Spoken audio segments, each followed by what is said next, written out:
Welcome you all. We have another episode of Women Making Waves, and I've got my girl here, Tiffany Aidoo. She is the sports philanthropist. She's the New Orleans program officer for Laureus Sport For Good Foundation USA. Tiffany, thank you for being here today. Thank you for having me. It's kind of rare that we're getting an opportunity to connect with one another. So I'm happy that you're creating this space for all of us. Thank you. And you all just recently, Tiffany and I were connected through another mutual acquaintance, and we had just started to like get in the rhythm of flow, and then we were hit with this. And so it's so great to come together on another project, even though I was trying to get her to do another project. But this girl is so dope, and I'm glad she's here to share with y'all. Tiffany, we're gonna jump right in. How did you get into sports philanthropy? It's an interesting story. So I first want to just let people know that I am a former athlete. So I grew up playing sports all my life and then began to start segueing specifically into basketball, which led me to play college basketball at Tulane University. I think it was at the end of my career when I did not know in what direction that I was going to go in. I just knew that I had this desire to work in the community of New Orleans. And with that desire, I expressed it to the head coach at the time. And from then, I had mentioned to her that, I don't know what I'm going to do after college. I know that we're sitting in the airport heading into our NIT game or WNIT game. And little did I know that was the last game of my college career. And I was also called into the coach's office probably maybe 2 weeks to 3 weeks after season to ask and offer me if I wanted to be a graduate assistant. So that was the moment where I started blossoming into a role that I actually didn't even know existed. So I didn't know sports philanthropy existed, just so y'all know. Mm-hmm. And so I had the opportunity to stay as a graduate assistant. And I told the coach, I said, look, I have no desire to coach. I was like, I don't like the X's and O's. I love playing. I hated watching film. I hated doing all these things, but I have this desire to really connect sport to our community. And so I'm going to figure out a way to do that in my 2 years as a graduate assistant. And so while I was a GA, I had the opportunity to work on both of the Final Four committees for the men and the women. I had an amazing mentor in the athletic department outside of the coaches that really kind of just allowed me to be their shadow. And so with that being said, I was able to also develop a curriculum, which was a reading program. And that's when I was really naive to how to work in schools in New Orleans. And I became really curious about the New Orleans public school system, charter school system at the time, or still at the time.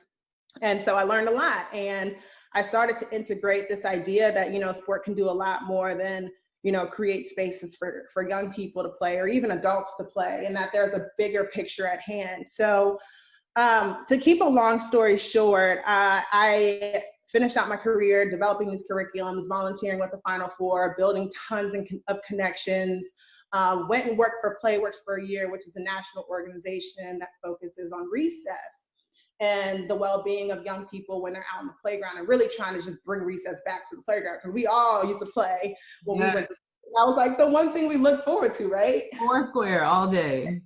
And so always the age. I don't even know how to play Foursquare anymore. And it was just really sad to see. But when you gave them the opportunity to learn about it and to participate and play with their peers and teach other kids how to do it, it was such an amazing transformation to experience. And so I started to grow and grow more into my role. And I recognized working in a school and doing this work, it wasn't enough. I was doing things on a micro level. And I'm saying that to say that people are necessary in all facets of any job that you take. And I mean, you can kind of tell, you can definitely tell, I think, in what's going on right now, that every individual, I believe, is an essential worker. And so when I look at the work that I did with Playworks and recognizing that I wasn't really happy and feeling that I was having the impact that I did at that micro level, I started do some other things. And so I started to do research. I ended up working in the mayor's office for 2.5 years, running the midnight basketball program under Mayor Mitch Landrieu's comprehensive murder reduction strategy. And so I started to grow this correlation of like, sport now to juvenile justice and to social justice work, and sought out Laureus and became part of their collective work. And so I'm a go-getter, so that's part of the reason why I'm sitting in the position that I am now.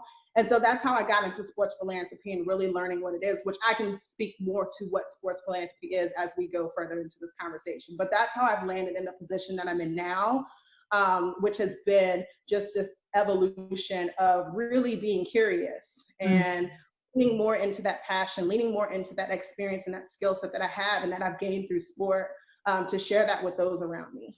So let's get deeper into it. What exactly do you do, and what's the most rewarding aspect of your position? Yeah, there are a lot. And so I would say, sports philanthropy, well, philanthropy, I'm sure people have somewhat of an understanding of. And so when I look at sports philanthropy, we are using sport as an intentional tool to change the lives of our young people and our communities and basically support them overall. Mm-hmm. And so as a philanthropist, we do a couple of things. We are a funder, so we support organizations that are using sport, or specifically sports-based youth development, to support and develop young kids or young people. And then we are also an intermediary. And this is where the complexities of the work comes in. Mm-hmm. And so as an intermediary, we look at how can we ensure that everyone knows what their role and responsibility is through sport. And so we bring together a collective of people, whether that's nonprofits, government agencies, professional teams, athletes, just individual community members, corporates, and it just runs the gambit. And we ask that question because it's important for us to understand that sport plays a bigger role in our society than we could ever imagine. Mm-hmm. And in ways that it does that is, an example, you can say as an athlete, one of the things that most athletes say that they learned is they learned, teamwork, or they learned confidence, or they learned how to overcome adversity, all of these things. And all of these things play a role in who we are professionally and who we are as individuals. Mm-hmm. So we want to ensure that our organizations have the tools and resources to equip them to offer that to the young people, but also we use that to change systems. So we look at the juvenile justice system, we look at education system, we look at the health and mental well-being of our young people, and how can we make sure that sport is making sure that young people have the tools to succeed and or not be placed in positions that are detrimental to their health or well-being. Wow. So that's a lot to be said, and it can get complicated, but it's so rewarding in the sense that I have the opportunity to really think about like this current situation that we're in now when I see COVID, and there's a lot of disparities that people are talking about, but these disparities have always existed. It's not something that's coming to fruition now. And these are the things that we are looking at and thinking about how can sport be that tool. So we understand that sport is important for movement, sport is important for mental health and well-being.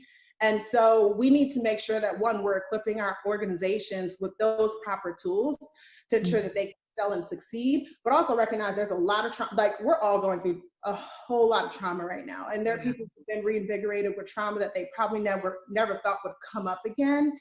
And so we need to ensure that our coaches, our program managers, our organizations are equipped to understand and recognize, and also understand and recognize that within themselves so they don't project.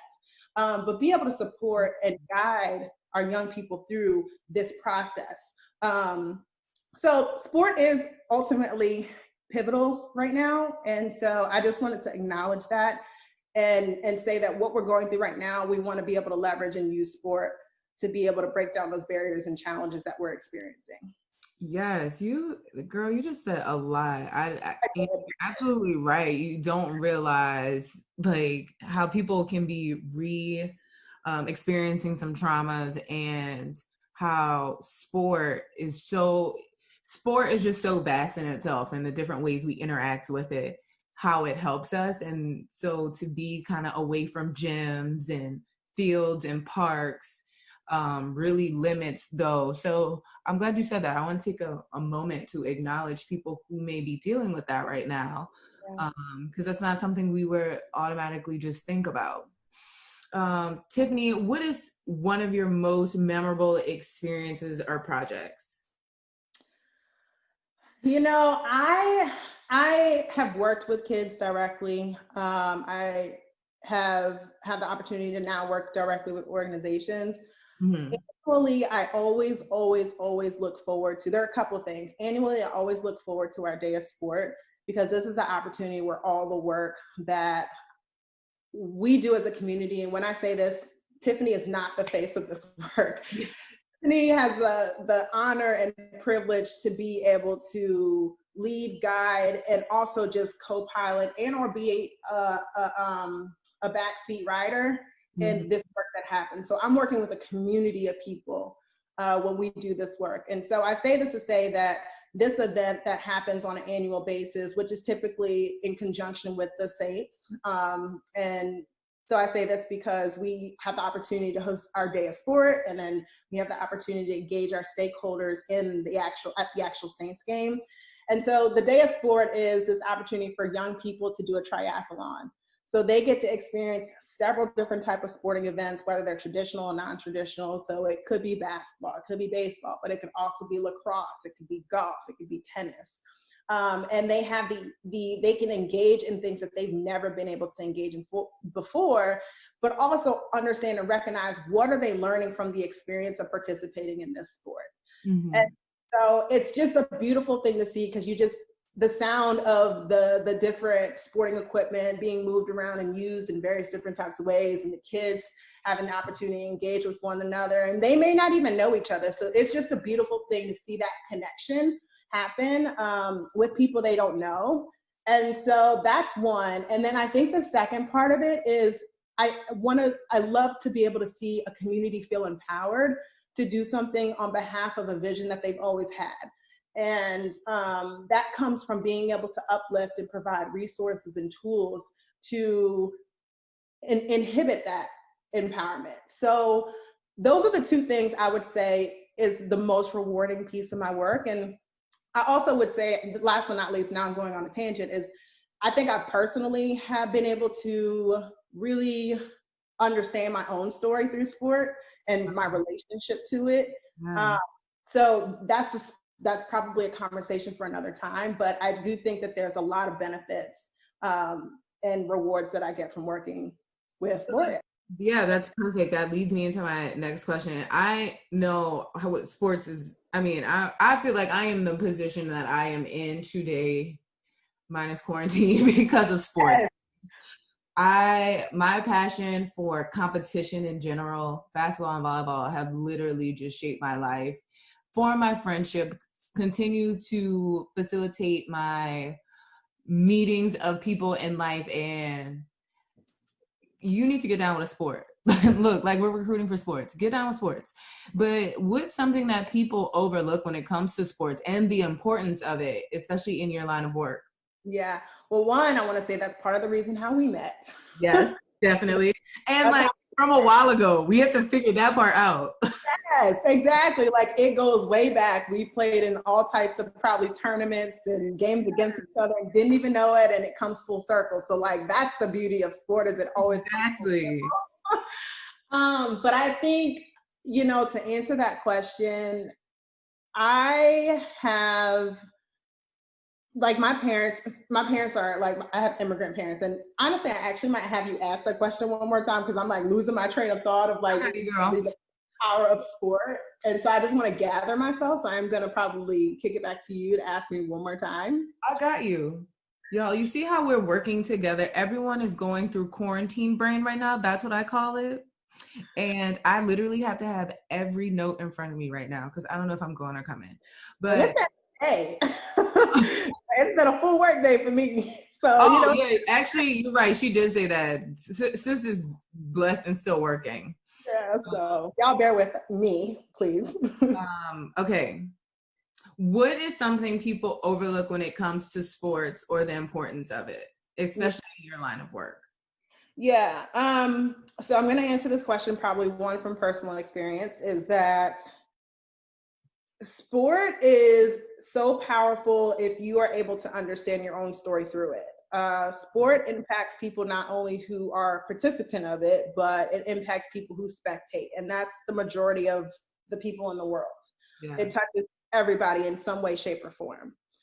And so I think what's overlooked is just the power of your story through sport and how that can literally change the trajectory or the perspective someone might have about you and or something that they could be in disagreement with. And so an example of that is that my family, I'm first generation. So my parents are immigrants. And honestly, I look at them every day. I think about their story every day, and more so now than ever, is how did they possibly put me and my siblings in the positions that we're in? Not Mhm. knowing anyone when coming to this country, my mom and dad came over separately, and they were able to build relationships with people, ensure that they asked the right questions, become familiar with a culture that was completely foreign to them, and allow for us to be self-sufficient and not codependent, but dependent on them in a healthy way through life. And so I say this to say that, like, one of the things that I think is overlooked and not really recognized through the work that I get to do is how we are telling our story through sport, but integrating these really major conversations and probably difficult conversations people don't want to have in real life, whether that's around racism, immigration, juvenile justice, mental health and well-being. So like just access to health resources. Yeah. Um, and we're able to do it in a way that is very personal, but informative. And I think when we tell stories that's just strictly data driven, and our work, we have a balance of data and anecdotal stories. But when you tell things that are solely like data driven, I think people become highly disconnected from it. Yeah. So I think there's just a lot of power in the way that Laureus works, in the way that we exist in sport and through sport. And so I just encourage people to really understand what is their story in sport and how can they make connections with people that they probably otherwise never thought they could connect Mm-hmm. Well, you guys, with. I'm going to say this again. Sports is very near and dear to my heart. It's obvious very near and dear to Tiffany's heart. You have to understand that for some people, sadly, it's the only way to cope with things, to make better of their situation. So when you get a chance or opportunity, please go visit Laureus for Sport for Good. Did I say that right? Laureus Sport for Good, but it's okay. It's a mouthful. I'll have the information below. Go check them out. Give how you can of your resources, your time, funding. They're doing some amazing things in the community, and this is what we need. And so, Tiffany, thank you so much for spending some time with me, having this conversation, and getting the word out, because this is important and this is something that needs to advance. Yes, thank you so much for spending time with me today. I hope that you guys enjoy this conversation and that you do go look us up. We are a global foundation. Nelson Mandela was our founding patron, so that speaks a lot to our story. So again, thank you, and thank you again, Amanda, for creating the space for us.